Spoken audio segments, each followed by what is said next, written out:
Mohon dijelaskan makna daripada ayat innaka la tusmi'ul mauta wa la tusmi'us summa wa la tusmi'us summa du'a idza walla mudbirin. Ayat ini jelas dari huruf, secara hurufi artinya, hei Muhammad, sebenarnya urusan hidayat dan petunjuk itu adalah daripada kami sepenuhnya.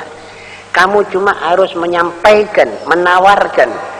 Soal orang beli tidak beli barangmu itu soal kami. Kami yang menggerakkan hatinya orang untuk beli, atau kami yang menutup hatinya orang untuk tidak beli. Jadi urusan itu urusan kami. Kamu, hei Muhammad, tidak bisa. Innaka la tusmi'ul mauta. Orang-orang yang mati kamu tidak bisa perdengarkan dia. Dan artinya mati di sini bukan mati dalam kubur. Kalau mati dalam kubur itu dengar. Siapa yang bilang itu orang mati dalam kubur dengar? Nabi Muhammad SAW. Waktu Badr itu Abu Jahal dimasukkan dalam sumur yang kosong, tidak ada airnya, dicemplung di situ, ada orang-orang kafir, benggolan kafir, Utbah, Syaibah. Lalu Rasulullah SAW berdiri di atas lengirnya itu sumur sambil berkata, ya Aba Jahal ibn Hisham, ya Walid, ya Fulan, dipanggil namanya satu persatu. Lalu untuk menyampaikan apa? Untuk menanyakan demikian. Apakah kamu sudah tahu sekarang? Sudah merasakan apa yang dijanjikan oleh Allah kepadamu? Aku sendiri sudah merasakan. Saya sudah merasakan benarnya janji Allah kepada diriku. Apakah kamu juga? Sayyidina Umar bin Al-Khattab sebagaimana biasanya, ya dia kalau ada sesuatu yang tidak cocok ditegur Rasulullah SAW. Ya Rasulullah, bagaimana engkau orang mati kok kau jak bicara? Dia bilang, hei Umar, mereka ini sekarang lebih dengar daripada kuping mereka itu lebih dengar daripada kamu. Ma antum bi asma'a lima aqulu minhum. Bukhari, Muslim. Jadi orang mati dengar. Tapi yang dimaksud dengan ayat ini innaka la tusmi'ul mauta, yang mati hatinya. Nek hati mati sudah tidak bisa dengar itu. Atau sudah kupingnya tutup. Kalau didengarkan ayat, malah dia seperti orang suntik mati, tidak mau dengar. Itu mati hatinya. Wala tusmi'us summa du'a. Ini buktinya yang kedua. Orang yang tuli tidak bisa kau perdengarkan. Lah kalau sekarang kan bisa, orang tuli kan pakai alat bisa dengar, ya. Jadi kalau ini ayat kan tidak cocok. Jadi yang maksud tuli hatinya. Mati dan tuli hati tidak bisa diodik-odik. Kalau tuli kuping masih bisa diubah. Kalau mati betul masih mendengar. Walaupun dia tidak bisa berbuat. Dia tidak bisa menjawab. Kalau kita ajak dialog, tidak bisa menjawab. Sayyidina Ali juga mengulangi cerita Rasulullah SAW mengajak Kumail ke satu kuburan. Kumail itu konconya dia, muridnya. Ayo pergi kuburan. Tamasyanya itu pergi kuburan.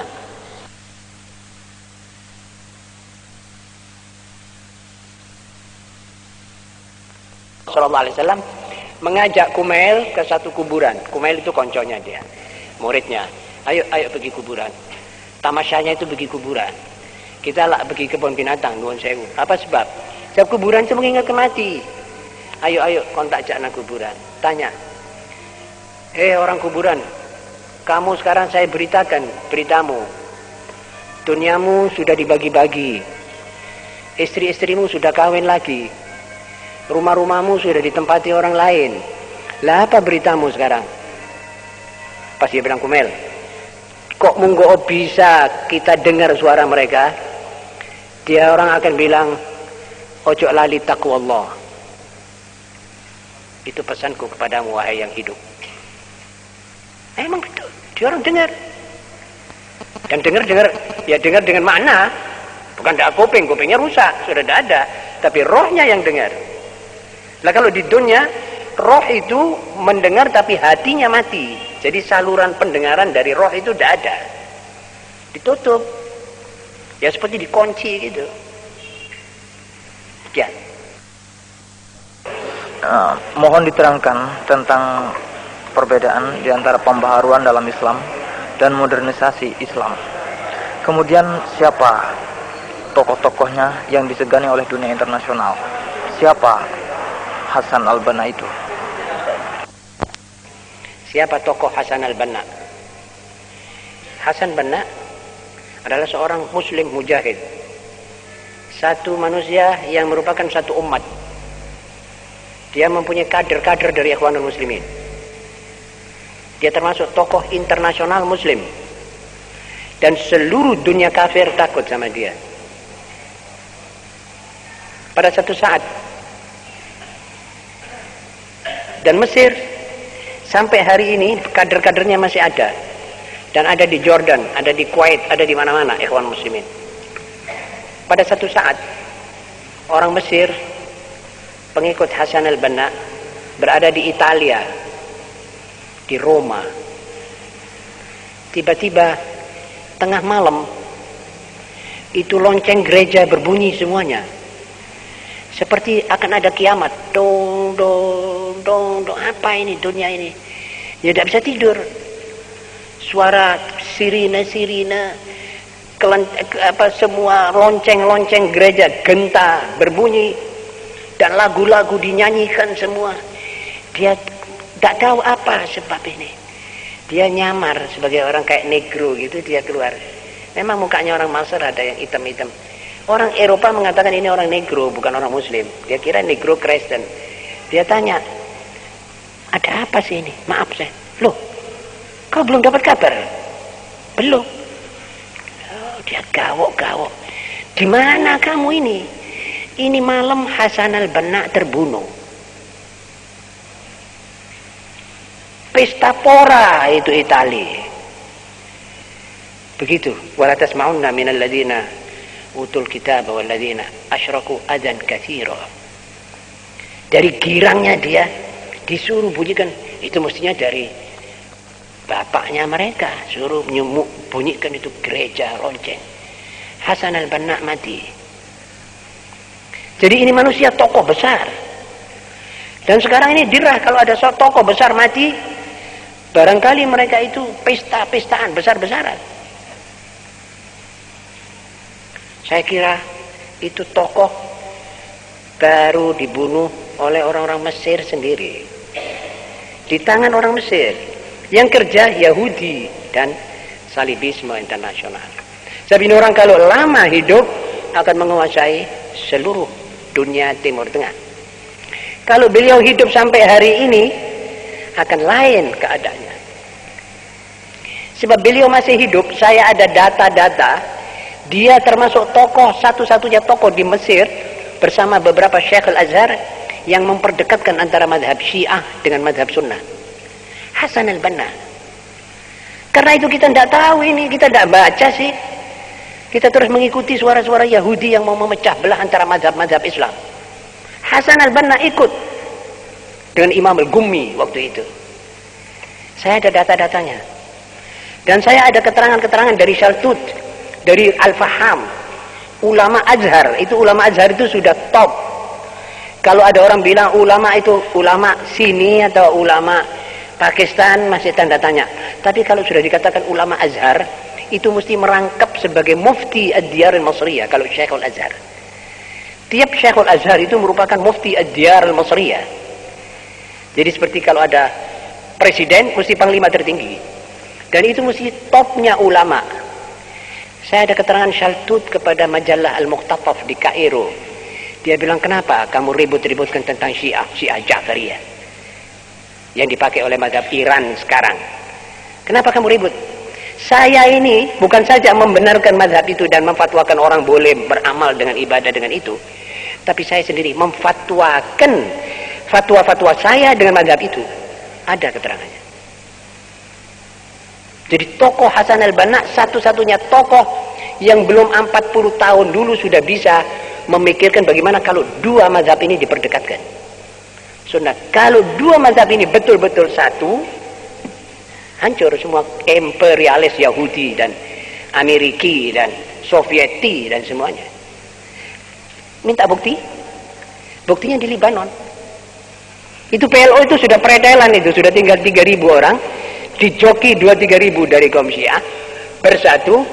Amerika, Perancis, Inggris, Itali, lintang pukang syarot semuanya lari. Ini yang ditakuti oleh Yahudi. Makanya mereka geger seluruh dunia supaya berpecah belah antara.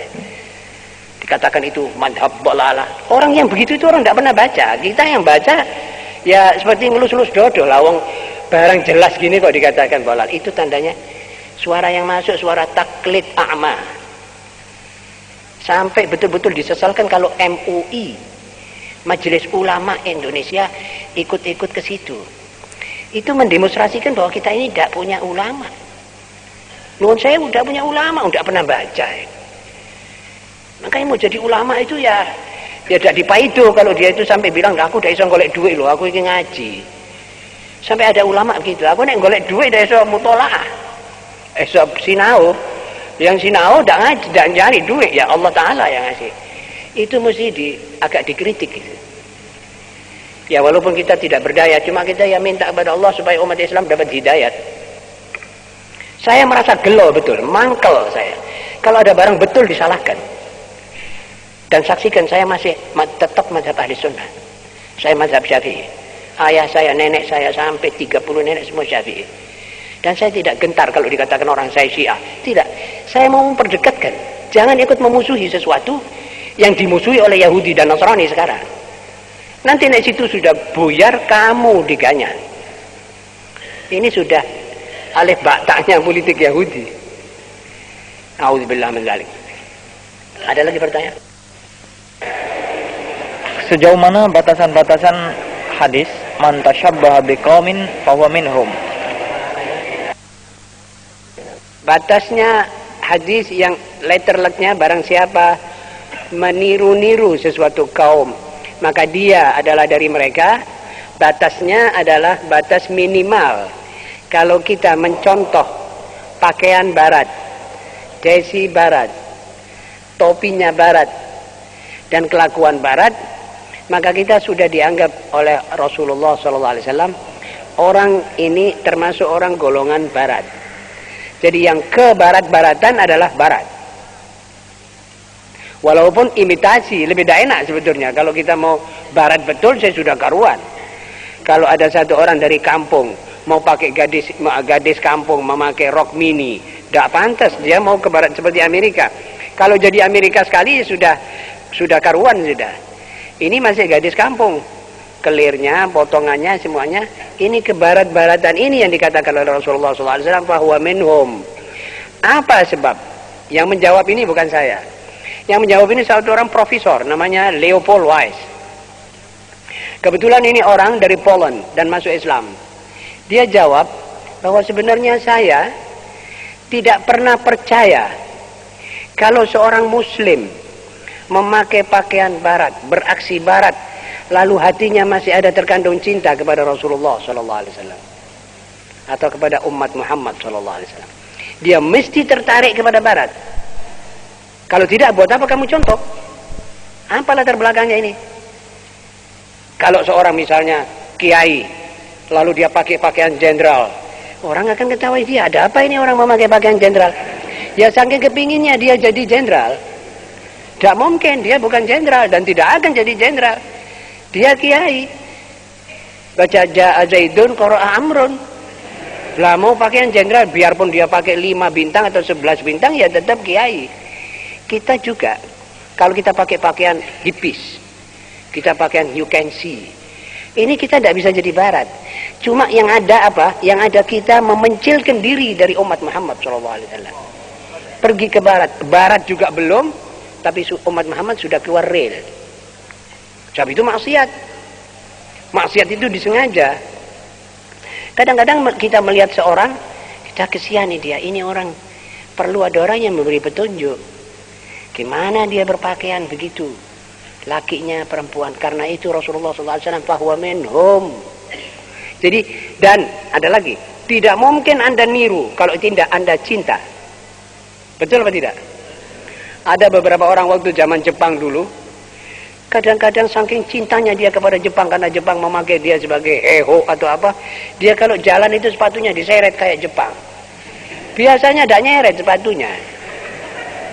Loh, saya kok heran ini orang ada sakit besul tak apa. Tidak, dia memang nyeret itu supaya dianggap saya sudah Jepang. Padahal belum Jepang dan tidak akan jadi Jepang. Jadi bahlul ya.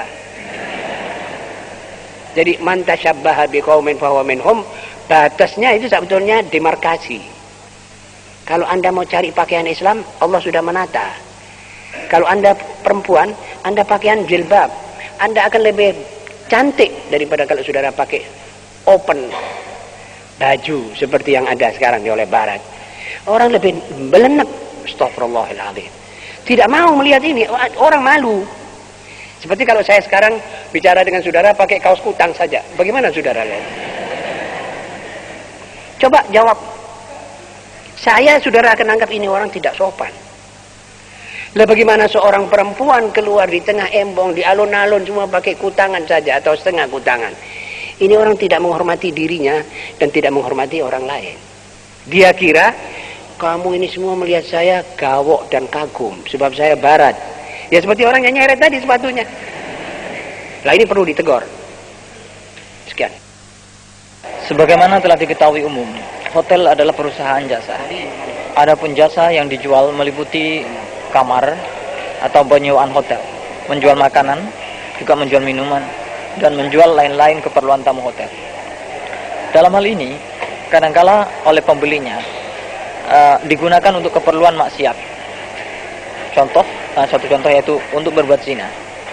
Demikian juga kalau hal penjual tersebut juga menyediakan minuman-minuman keras. Saya adalah seorang karyawan perhotelan milik negara, BUMN. Bagaimanakah kedudukan hukumnya gaji saya yang saya terima? Walaupun peraturan penggajian diatur secara peraturan pemerintah, namun yang dibayarkan pada hakikatnya adalah uang dari hasil penjualan kamar hotel dan minuman tersebut. Saudara penanya yang terhormat, saya yakin bahwa saudara sekarang mulai tersentuh hati saudara kepada iman dan tauhid, yakni kepada Allah. Kalau Anda tanya begini, ini tandanya Anda orang soleh. Sebab Anda kan sudah mulai merasa bahwa ini tidak betul. Ada perempuan dimasukkan hotel, saya berkhidmat di hotel, saya dapat makan dari hasil ini semua. Ini sudah bagus, Anda sudah mengerti itu. Jadi kalau Anda sudah mengerti, teruskan sedikit. Kuatkan Anda punya keimanan kepada Allah, bahwa rezeki adalah dari Dia. Sekarang Anda melalui hotel itu, Dia beri rezeki Anda. Tapi kalau Anda keluar dari hotel karena mau menggembirakan dan meribokkan Dia, itu rezeki akan terjamin lebih lagi. Saya pernah ceritakan satu kejadian seorang pemegang, ya artinya akuntan. Dia kerja di bank dan gajinya barangkali termasuk gaji kelas tinggi. Itu bank-bank besar. Saya tidak akan sebut orangnya dan hotel dan banknya. Tiba-tiba dia itu mempunyai perasaan sesudah hadir pengajian. Dia bilang, saya ini sebetulnya makan duit haram. Bagaimana saya punya anak-anak ini nanti kalau besar? Jangan-jangan mereka tidak mau sholat karena saya jejeli barang haram sekarang ini. Dia bertanya kepada istrinya, bagaimana? Kata istrinya, lah bagaimana nanti kerjaanmu? Saya bilang, perkara pekerjaan ini kita serahkan saja kepada Allah. Saya mau keluar ini karena mau meribokkan Dia, tidak karena masalah rezeki. Nanti Dia juga akan tahu kalau memang betul saya ikhlas, Dia akan memberi saya rezeki. Begitu dia keluar tidak sampai 2 minggu, dalam 2 minggu itu saja dia kosong, tidak ada masuk uang. Habis itu ada satu orang seperti temannya dari Jakarta mengajak dia untuk bekerja di salah satu perusahaan obat. Ada joint venture dengan luar negeri atau apa. Jelas gajinya jauh lebih besar daripada itu. Ini riwayat saya dengar daripada orang itu sendiri. Dan kalau betul, ya barangkali orang yang kedua yang merasa dirinya tidak cocok di suatu tempat pekerjaan karena ideologinya dan agamanya diinjek-injek, disiksa, ya keluar saja. Kenapa mesti? Bumi Allah kan luas dan Allah lebih luas. Kalau kita mau berjuang untuk meribaukan Dia, Dia akan kasih kita dari keluasannya ini sesuatu yang luar biasa. Ya. Bagaimana hukumnya huruf-huruf Al-Quran ditulis dengan huruf-huruf Latin? Jawaban pada ini sebetulnya ada ulama yang mengharamkan menulis huruf Al-Quran dengan huruf Latin kalau huruf aslinya tidak di sampingnya. Karena apa? Juga, sebelum saya melanjutkan, juga mengharamkan terjemahan tok tanpa isi Al-Quran. Sebab itu nanti akan menjadikan Quran kita seperti Bible dan hanyut dengan terjemahan masing-masing. Tidak ada di dunia dua terjemahan yang sama. Terjemahan yang ada dari Kementerian Agama, terjemahan daripada orang-orang lain, terjemahan dari Hamka, dari Hasbi Siddiqi, tidak sama. Terjemahan dari Pekcho, terjemahan daripada Miller dan lain-lainnya, semua itu berbeda-beda. Kalau kita ambil ayatnya, terjemahannya tok, nanti Anda baca Quran begini, sana baca Quran begitu, dan tidak raca. Jadi tiap mau diterjemahkan, bacalah aslinya dulu.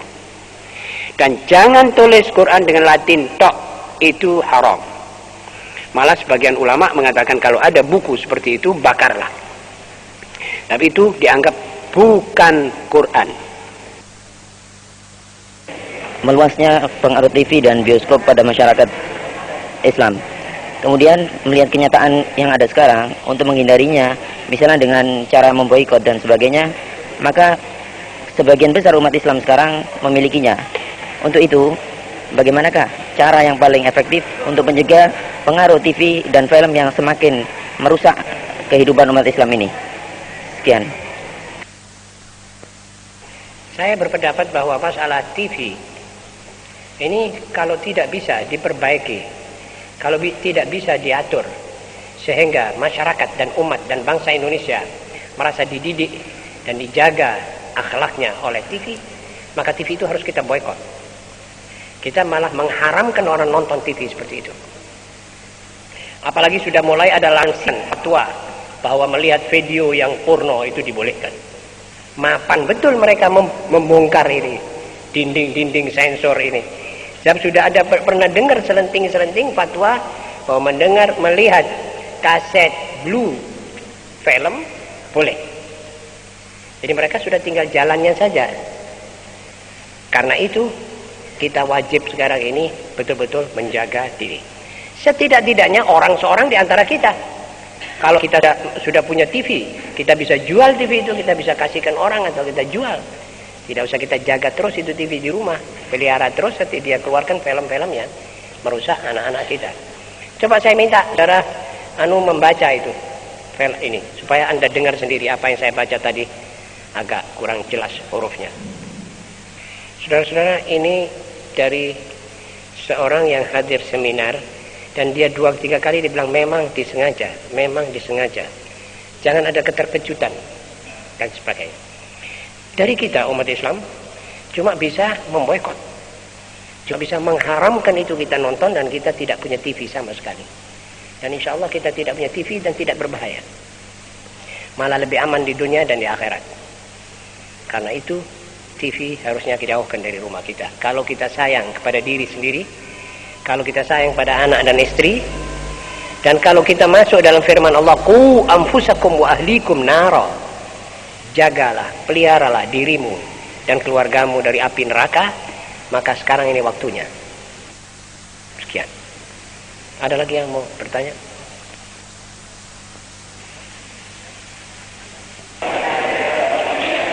Dalam Panji Masyarakat nomor 425 halaman 50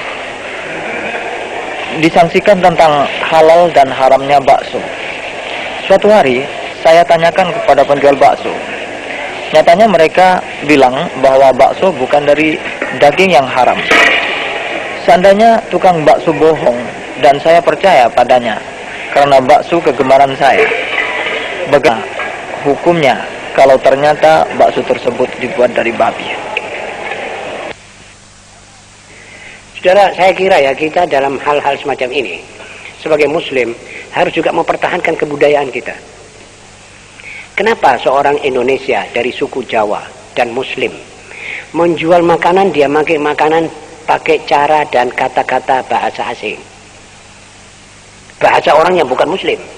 Bakso, pangsit. Kenapa dia mesti pakai itu? Bilang soto, sudah kita kenal, kita makan sotonya. Lah kalau kamu bilang saya jual bakso, orang ini perlu diboikot, tidak dibeli. Apa sebab? Sebab ini orang menyeret Anda kepada kebudayaan asing. Nanti Anda 10 tahun lagi sudah lupa apa yang dikatakan rawon apa. Nanti Anda ingat bakmi, bakso, pangsit, dan yang kata-kata terdiri dari 2 perkataan ini tadi. Lebih baik kita pertahankan. Kalau saya ya, ini lepas daripada saya hukum ya. Lalu sekarang mengenai hukum. Kalau ini orang bilang ini bakso biasanya jadi dari babi, kenapa kita masih mentolo beli?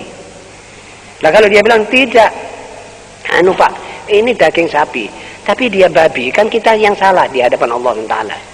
Lah kon wis weruh nek arane iki bakso kok cek kon tuku. Nah, kita bilang sama dia ganti naran. Kalau dia ganti nama soto, tahu campur, ya kita makan. Tapi kalau tidak, Anda harus lebih kuat. Ikatan perutmu, bikin sendiri di rumah. Nah. Ada lagi bakpao yang dibeli dengan lahapnya. Siapa yang Muslim? Lah, ya apa sih? Saya jadi pikir, kenapa sih kamu tidak hati-hati yang warok sedikit itu? Allah yarham Kiai di Surabaya, Allah yarham Haji Soleh. Saya masih kecil. Dia kalau ada orang bilang kecap itu apa sing gawe iki? Cinten baca. Ojo dono yo. Gawenane wong kafir udah urus pesucen nih. Ini bukan fanatik Saudara. Saya bilang Allah kepada beliau di masjid sebab itu orang mengerti, itu warak dan orang yang sekaligus bisa mempertahankan kebudayaannya. Begitu Kiai. Makan kecap saja warak dia. Lah ada para ulama yang karena diunggarban dengan topi dia mati. 35.000 dibunuh oleh Mustafa Kamal Ataturk. Padahal serban ini sunnah. Nggak mau saya mau pertahankan. Tapi ada orang yang sudah loyo ngeculkan semuanya. Nah, ini lain lagi. Nah, jadi kalau ada orang bilang bakso jangan dibeli. Tunggu sampai dia ganti. Tahu campur beliin. Lho apa sebab ini ndak kon tuku? Yo aku ndak kenal aran iku. Aku ndak kewajiban belajar aran kayak ngono kuwi. Selesai saya kira ya. Kalau tidak ada yang bertanya, marilah kita bersama-sama membaca doa.